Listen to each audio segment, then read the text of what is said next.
नमस्कार, स्वागत है आपका जी बिजनेस में। मैं हूं दीपक डोभाल और आप देख रहे हैं आपकी खबर आपका फायदा। लगातार बढ़ती महंगाई को देखते हुए आरबीआई ने रेपो रेट को 4% से बढ़ाकर 4.40% कर दिया है। रेपो रेट बढ़ने से आने वाले दिनों में आपके होम लोन, कार लोन की ईएमआई में बढ़ोतरी हो सकती है। आरबीआई गवर्नर ने कहा है कि ग्लोबल इकोनॉमी की स्थिति बिगड़ती जा रही है, अर्थव्यवस्था पर महंगाई का दबाव बरकरार है। दिलचस्प यह है कि जब पिछले महीने क्रेडिट पॉलिसी आई थी तब तक सब काबू में था, महंगाई की दर 6% पर थी, मगर क्रेडिट पॉलिसी से ठीक एक हफ्ते बाद आई महंगाई दर ने रिजर्व बैंक की नींद उड़ा दी।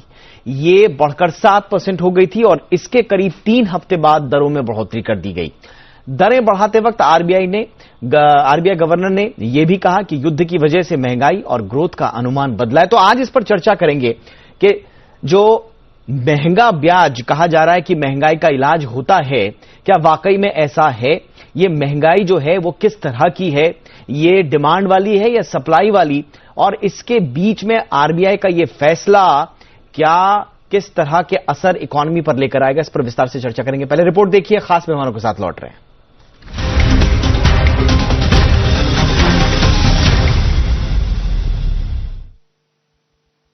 The Monetary Policy Committee voted unanimously to increase the policy repo rate by 40 basis points, by 40 basis points to 4.40% with immediate effect. The jump in fertilizer prices and other input costs has a direct impact on food prices in India. और इस वक्त ज्यादा बातचीत के लिए हमारे साथ बेहद खास मेहमान हम जुड़ चुके हैं। आपका परिचय आज के मेहमानों से करा देते हैं। हमारे साथ हैं अजय बग्गा सर, जो कि चेयरमैन हैं element platforms and market expert भी हैं साथ में। बहुत बहुत स्वागत है आपका बग्गा सर शो पर। और हमारे साथ हैं पेरूज खंबाटा साहब, जो कि चेयरमैन हैं और सीआई से भी जुड़े हुए हैं। पेरूज सर, आपका भी बहुत बहुत स्वागत है। बग्गा सर, चर्चा की शुरुआत आपसे ही करना चाहेंगे। रिजर्व बैंक ने जो आज सरप्राइज दिया है सर, क्या ये एक्सपेक्टेड था और इसकी वाकई में क्या जरूरत थी? और सबसे बड़ी बात जो कहा जा रहा है बग्गा सर कि महंगाई इससे काबू में आएगी, पूरा का पूरा पिटेक्स जो बताया गया है महंगाई को, तो क्या वाकई में महंगाई काबू में आएगी?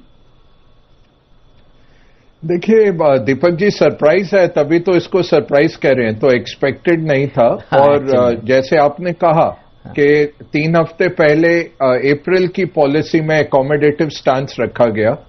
आज भी 3 बारी अपने वक्तव्य में चेयरमैन ने कहा, आरबीआई गवर्नर ने कहा कि हम अकोमोडेटिव हैं और विड्रॉल ऑफ अकोमोडेशन करेंगे वाइल इंश्योरिंग ग्रोथ, कि ग्रोथ बनी रहे तो इकोनॉमी बढ़ती रहे, बट इन्फ्लेशन को काबू करने में विड्रॉल शुरू कर रहे हैं। बट ये बिल्कुल सरप्राइज आया। अब इसकी जरूरत थी कि नहीं, ये तो आरबीआई ही बता सकते हैं, उनके पास सबसे ज्यादा डेटा है। बट मेरा इतना ही कहना है कि आपकी जो महंगाई दर है वो सप्लाई साइड से है। वो इसलिए नहीं है कि डिमांड बहुत तेजी से बढ़ी हुई है, उल्टा प्राइवेट कंजम्पशन एक्सपेंडिचर अभी भी 2019 के नीचे चल रहा है और 2% नीचे है। तो हमारी इकोनॉमी चलती है private house hold expenditure consumption पे, वो अभी 2019 से कम है। उस माहौल में इंटरेस्ट रेट्स बढ़ाना, अब ये इंटरेस्ट रेट बढ़ा के क्या तेल की कीमतें कम हो जाएंगी या जो बाहर से इनपुट्स आ रही हैं उसकी कीमतें कम हो जाएंगी, वो तो नहीं है। तो बहुत ब्लंट पॉलिसी वेपन होता है ये, ताकि एग्रीगेट डिमांड को परस्त किया जाए, बिल्कुल डिमांड डिस्ट्रक्शन की जाए। अब जहां आपकी कंजम्पशन ऑलरेडी अंडर थ्रेट थी, उस माहौल में आप ऐसा डिमांड डिस्ट्रक्शन करेंगे तो ग्रोथ पे बहुत बड़ा गाज गिरती है।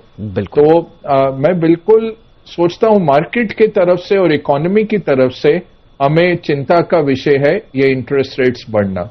Absolutely sir. पेरूज सर, जैसा कि बग्गा सर भी कह रहे हैं कि सप्लाई साइड की महंगाई है, डिमांड साइड की नहीं है, तो कहीं ऐसा तो नहीं है कि सर आपके लेने के देने पड़ गए, महंगाई और बढ़ गई, कंपनियों का इनपुट कॉस्ट के साथ साथ अब ब्याज भी महंगा हो जाएगा, तो मार दोहरी? पहले तो इतनी सरप्राइजिंग नहीं है। एक मार्केट में कहा जा रहा था, आप इंटरनेशनल भी देख लो कि इंटरेस्ट रेट थोड़े बढ़ रहे हैं। आज अमेरिका ने बढ़ाया, यूरोप ने बढ़ाया, तो ऐसा तो हम नहीं कह सकते बिल्कुल सरप्राइज है। पर आज का टाइमिंग थोड़ा सरप्राइज है। और इमीडिएट हम नहीं एक्सपेक्ट करते थे, वी थॉट कि थोड़े महीनों में होगा, थोड़े दिनों में होगा। अब coming to the problem on hand, एक चीज तो 100% सही है, बग्गा साहब ने बोला कि जो फ्यूल लेड इन्फ्लेशन है उससे तो इससे फर्क नहीं पड़ेगा, पर मेरा मानना है कि जो ओवरऑल बाकी इन्फ्लेशन है जो फ्यूल लेड नहीं है उस पर थोड़ा कंट्रोल आएगा। और एज यू नो आरबीआई का हमेशा, इंडियन आरबीआई का तो स्टैंड रहा है कि कैसे इन्फ्लेशन को कंट्रोल में रखे, बिकॉज एक ये उनका एक हमेशा मानना है कि वो उनका प्राइमरी की फोकस एरिया है। तो मेरे हिसाब से अगर इसमें थोड़ा इन्फ्लेशन कंट्रोल में आए तो हमारे लिए पॉजिटिव मूव है। अभी आपका स्पेसिफिक क्वेश्चन है कंपनियां क्या करेगी, कंपनियां का नुकसान बढ़ेगा। आज इसीलिए तो स्टॉक एक्सचेंज ने सीधा नोज डाउन ले लिया। आप देखेंगे काफी कंपनियों ने नोज डाउन लिया है। मेरा पर्सनल मानना है कि ऑलरेडी कंपनियां इन्फ्लेशन पूरा पास ऑन नहीं कर रही है। आज हमारी खुद की कंपनी में 30%, 40% भी काफी कीमत की इन्फ्लेशन बढ़ा है, पर हमने कस्टमर से 5-6% लिया ज्यादा, 8% लिया ज्यादा, काफी प्रोडक्ट में नहीं लिया, तो हम तो बेयर कर रहे हैं। अब इंटरेस्ट कॉस्ट का भी बर्डन आ जाएगा, तो मेरे हिसाब से कंपनी के मार्जिनों पे प्रेशर आएगा और ये डेफिनेटली शेयर मार्केट पे इफेक्ट करेगा। ये एक डेफिनेट मूव है, पर कितना इन्फ्लेशन को कंट्रोल करेगा वो तो अभी टाइम ही बता सकता है। तो मेरा थोड़ा मानना है कि इससे थोड़ा इन्फ्लेशन कंट्रोल में आएगा। ओके, आपने शेयर मार्केट की बात करी और आज बग्गा सर से मैं जरा इसको जरूर पूछूंगा, क्योंकि ऐसी चर्चाएं थी बग्गा सर की ये एक्सपेक्ट किया जा रहा है कि फेड भी ब्याज दरें बढ़ाई गई और ये भी कहा जा रहा है कि एफआईएस तो पैसा निकाल रहे हैं और ज्यादा पैसा फिर निकाल रहे हैं, तो शायद आरबीआई ने वो प्रीएम्प्ट करके दरें बढ़ा दी इधर ताकि उसको थोड़ा सा बैलेंस किया जा सके। क्या ये सच ऐसा है? आरबीआई ने इस बात को मद्देनजर रखा होगा बग्गा सर? देखिए, आप एक डिफरेंशियल बना के रखते हैं जहां से आपको निवेश आता है। अब हम देख रहे हैं जापान का जिस तरह से येन 130 की तरफ गया, क्योंकि उन्होंने ज्यादा इंटरेस्ट रेट को काबू करने में रखा है। और हम ये कहते हैं कि एक इम्पॉसिबल ट्रिनिटी होता है सेंट्रल बैंक्स का। आप करेंसी को अगर काबू में करने चाहेंगे तो इंटरेस्ट रेट बढ़ाने पड़ेंगे, इंटरेस्ट रेट्स को अगर आप समतल रखना चाहेंगे तो आपकी करेंसी ऊपर नीचे रहेगी, आप और मनी सप्लाई, तो तीनों चीजें इकट्ठी आप नहीं कर सकते। तो आज आरबीआई ने क्या कहा है कि हम जो डिफरेंशियल है, क्योंकि आज फेड 50 बेसिस पॉइंट, आज 11:30 रात को भारत के टाइम उनकी घोषणा आने की पूरी उम्मीद है, लगभग 99% प्रोबेबिलिटी है कि फेड 50 बेसिस पॉइंट बढ़ाएगा। कल bank of England 25 basis point बढ़ाएगा, इसकी भी 99% प्रोबेबिलिटी है। कल गए दिन मंगलवार को रिजर्व बैंक ऑफ ऑस्ट्रेलिया ने सरप्राइज किया 25 बेसिस पॉइंट बढ़ा के। तो ये जरूर है, फिरोज साहब ने जैसे कहा कि रेट्स बढ़ाए जा रहे हैं, बट मैं यही कहूंगा भारत जैसी इकोनॉमी में आप इतना बड़ा सरप्राइज देते हैं तो ओवरऑल अगर आप क्रेडिट देखें भारत में 119 लाख करोड़ का है। अब उसके ऊपर 40 बेसिस पॉइंट से ज्यादा कल से बढ़ जाएगा। दूसरा, सीआरआर बढ़ोतरी से 87,000 करोड़ 87,000 करोड़ इंपाउंड हो जाते हैं, आरबीआई के पास चले जाते हैं। बैंक को उस पर 0% ब्याज मिलेगा, वो तो कंपनियों से और इंडिविजुअल से उसकी भरपाई करेंगे। 4.5% आज बैंक का सीआरआर हो गया, 21 मई से हो जाएगा 4.5। तो ये सब बैंक की प्रॉफिटेबिलिटी हिट करता है। स्टॉक मार्केट के लिए इशू है। गवर्नमेंट सबसे बड़ा बोरोवर इस देश में कौन है? गवर्नमेंट है, भारत सरकार है। ऑलरेडी 50% रेवेन्यू इंटरेस्ट पेमेंट में जाता है। ऐसे माहौल में इंटरेस्ट रेट और बढ़ाए जाएंगे। आपके पास विकल्प था, आज के दिन में 50% अगर आप तेल की कीमत देखें, पंप पे जो कीमत है वो सेंट्रल और स्टेट गवर्नमेंट्स का वेरियस टैक्सेस हैं, आप उधर से घटा सकते थे। आप फूड सब्सिडी, जो टारगेटेड सब्सिडी चल रही है गरीब तबकों को, वो दी जा सकती थी। मटेरियल्स अगर दीपक आप देखें, पिछले 1 महीने में कॉपर नीचे गया है, एल्यूमिनियम नीचे गया है, जिंक नीचे गया है, आयरन ओर नीचे गया है, स्टील 3% बढ़ा है पिछले महीने से।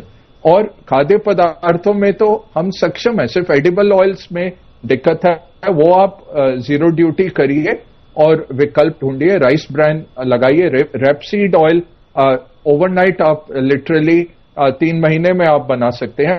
पाम ऑयल में 5 साल लगते हैं पेड़ बनने में, वो इतना जल्दी नहीं होगा। तो बहुत विकल्प हैं और ये बहुत ब्लंट पॉलिसी स्टेटमेंट किया गया आज। ठीक है, अब आरबीआई के पास सबसे ज्यादा डेटा है, हमें मान के ही आगे चलना है और हमें अपने बिजनेस प्लान आज चेंज करने पड़ेंगे। इतना ही डिफरेंस है। बिल्कुल।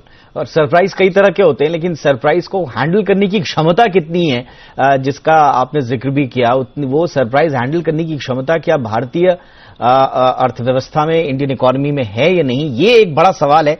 बहरहाल जैसा जिक्र किया अभी, जो घर बनाने का जो मटेरियल है उसमें बेतहाशा हमने देखा है कि बढ़ोतरी हुई है। राजन बांडेलकर साहब हमारे साथ जुड़ चुके हैं, नरेटको के प्रेसिडेंट हैं। बांडेलकर साहब, बहुत बहुत स्वागत है आपका। अब सर, आज की जो स्टेटमेंट आया है आरबीआई की तरफ से, अब उसमें रियल एस्टेट पे कहा जा रहा है कि दो तरफा मार पड़ेगी। एक मार तो बिल्डर के लिए तो ऑलरेडी जो महंगा था अब और महंगा होगा, आप लोगों के लिए भी कर्जे वगैरह महंगे होंगे, बायर के लिए तो अब कर्जा महंगा हो ही गया है। तो कैसे हैंडल करेगा रियल एस्टेट आरबीआई के इस कदम को? सर, वो गाना है ना, सुख भरे दिन बीते रे भैया अब दुख आए हो रहे। तो वो सच होता लग रहा है। हालांकि मैं थोड़ा इसको पॉजिटिव में देखता हूं। हाँ। क्योंकि हम ये चीज सोचना चाहिए कि आरबीआई ने इतने महीनों, मतलब करीब 1.5 से 2 साल तक रेपो रेट को कांस्टेंट रखा हुआ था। और आरबीआई की तरफ से अगर अपन सोचे तो उसके पास दूसरा कोई चारा ही नहीं, क्योंकि इन्फ्लेशन दिन पर दिन बढ़ रहा है। अगर इन्फ्लेशन को कंट्रोल नहीं करे तो हम सिर्फ अपनी इंडस्ट्री के बारे में सोचने के बगैर पूरी जनता के बारे में और पूरे देश के बारे में सोचो तो 100% ये हम सबको पता लग ही रहा था। अगर आप देखो तो जितने भी फाइनेंशियल इंस्टीट्यूशंस थे, एक्सपर्ट्स थे, वो हर टाइम से कह रहे थे कि you always be prepared for a hike in repo rate. So it is not a surprise. मतलब मेरे जो मित्र आज है वो जो बोल रहे हैं कि ये बहुत गलत हुआ, 100% गलत हुआ। क्योंकि क्या होता है कि बोलते हैं ना कि अच्छे दिन है, अच्छे दिन जा रहे और दुख आ रहा है तो किसी को भी नहीं अच्छा लगता है। But this was expected. हम तो ये चाहते हैं कि आज मैं आपको बोलता हूं कि डेवलपर की बेचारे की हालत ऐसी होती है कि हर आदमी को, आम आदमी के लिए सिर्फ सूर्योदय होता है। डेवलपर को सूर्योदय के साथ साथ एक नया कुछ ना कुछ प्रॉब्लम आता है। सिर्फ यही प्रॉब्लम नहीं, ये तो हम तो कहते हैं कि इतने महीनों हमको इसके अंदर रेपो रेट कांस्टेंट था, उससे हम बहुत ही खुश थे। आज इसका पॉजिटिव एंगल ये होगा कि जो हम हर तरफा चिल्ला रहे कि सीमेंट के स्टील रेट बढ़ रहे, स्टील के स्टेट बढ़ रहे, तो हम चाहते हैं कि इसके हिसाब से उन पे कंट्रोल आ जाए। पहले तो बढ़े नहीं, और जो बढ़े हुए हैं बेमिसाल बढ़े हुए हैं। मतलब अगर आप देखो कि 40-45 हजार था, वो 80 हजार के ऊपर पहुंच गया, तो आज वो करीब 65 हजार तक आके रुका हुआ, वो और कम आ जाए। हम चाहते हैं कि स्टील का, हमें भी पता है कि स्टील का रेट बहुत जल्दी कम नहीं होने वाला, लेकिन इससे पॉजिटिव मेरे को ये दिख रहा है कि ऑटोमेटिकली उनको भी एक लगेगा कि इन्फ्लेशन कम होने के लिए ये आरबीआई ने कदम उठाया। अगर उन्होंने जो आज सिर्फ कहने के लिए बहाना बता रहे हैं कि यूक्रेन और रशिया का वॉर, यूक्रेन और रशिया का वॉर खत्म हो जाएगा, तो ये तुरंत थोड़ी खत्म करने वाले। तो ये कम होने की मुझे एक उम्मीद दिख रही है। बोलते हैं ना कि वो आशा की किरण कहीं ना कहीं दिख रही है, आशा की किरण। लेकिन एक बड़ा सवाल यह है कि रियल एस्टेट में धीरे धीरे रिकवरी लौट रही थी और बड़ी शानदार तरीके से डिमांड आ रही थी। अब उस डिमांड पर, उस रिकवरी पर क्या एक ब्रेक लगेगा? कितने समय का लगेगा?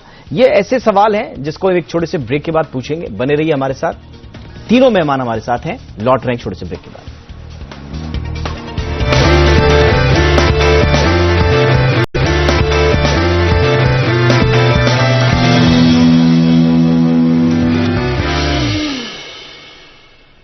ब्रेक के बाद आपका स्वागत है। आइए चर्चा को आगे बढ़ाते हैं। पिरूज सर, अब आपके पास मैं आना चाहूंगा। अब जितने भी इफ्स एंड बट्स हैं और जो भी वे आउट आपके सामने नजर आ रहा है, अब आगे की राह क्या हो? आरबीआई को जो फैसला लेना था ले लिया, लेकिन अब इकोनॉमी को जितनी जल्दी हो सके इस झटके से न सिर्फ उबारना है बल्कि पटरी पर लेकर आना है, तो क्या करना होगा?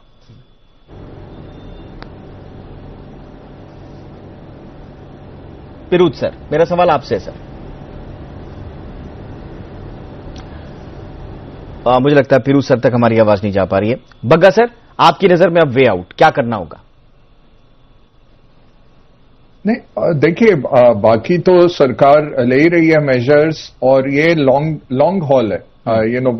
शॉर्ट तरीके का जो काम करना था वो 2020 में हो गया। अब लॉन्ग हॉल है।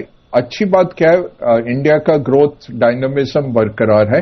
जो मुझे चिंतित करती है बात कि प्राइवेट कंजम्पशन नहीं बढ़ रहा, तो लोगों की जेब में पैसा नहीं है।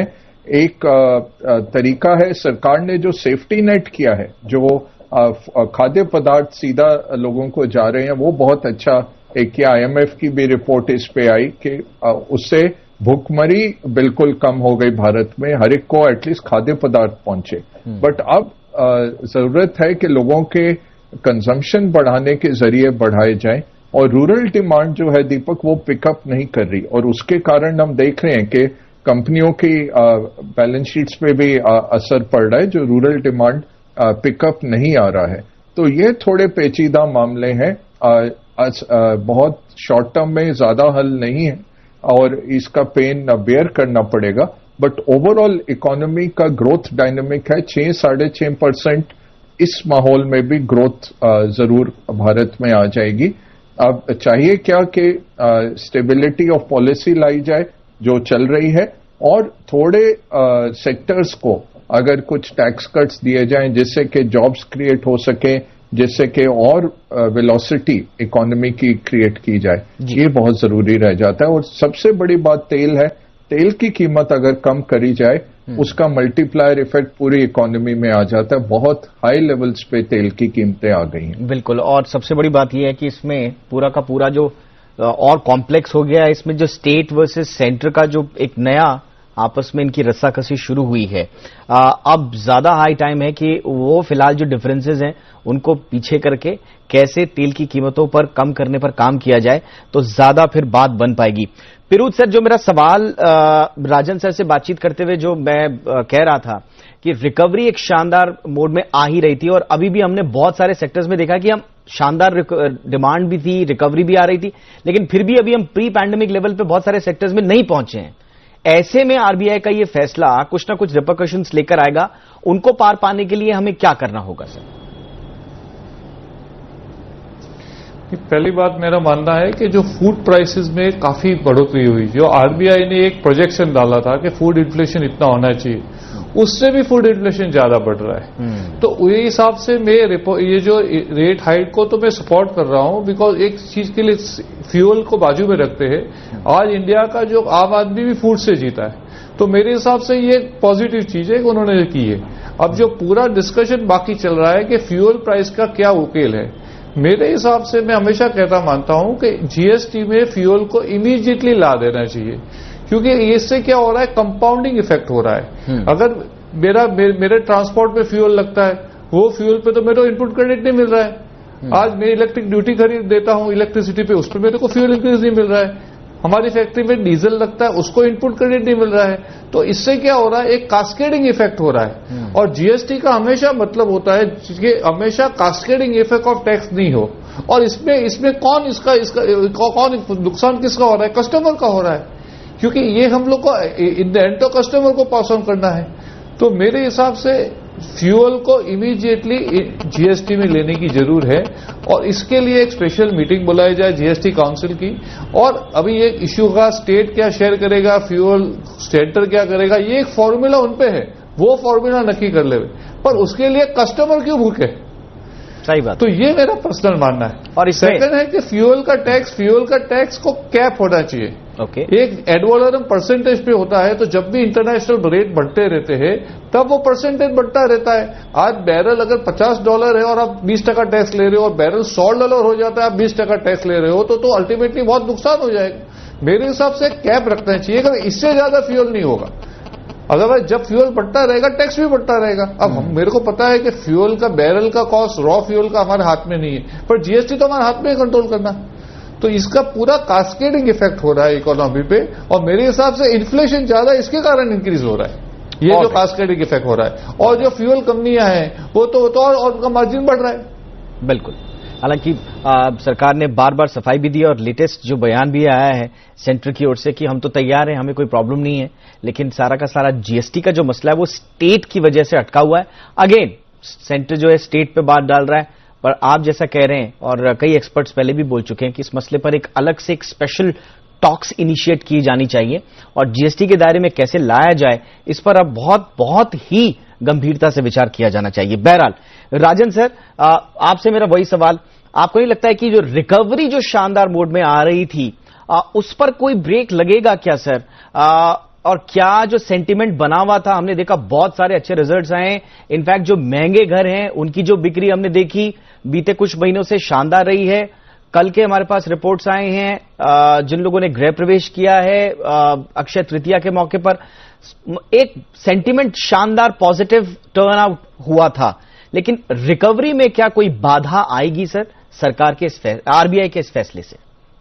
आपके सीधे सवाल पे सीधा जवाब नहीं आएगा। उसका रीजन है, अगर आपने देखा तो अप्रैल महीने में ही स्पेशली अगर आप महाराष्ट्र में देखो तो इतने अच्छी सेल हुई कि जो शायद कितनी सालों के बाद उस महीने में अप्रैल महीने में हुई, और दर महीने में हर मंथ में आप देखो ईयर ऑन ईयर ये बेटरिंग करते जा रहा है। सर इसका क्रेडिट सबसे पहले तो कोरोना पैंडेमिक को जाता है, क्योंकि कोरोना पैंडेमिक की वजह से हर इंसान को लगा कि अपना खुद का एक मकान होना चाहिए।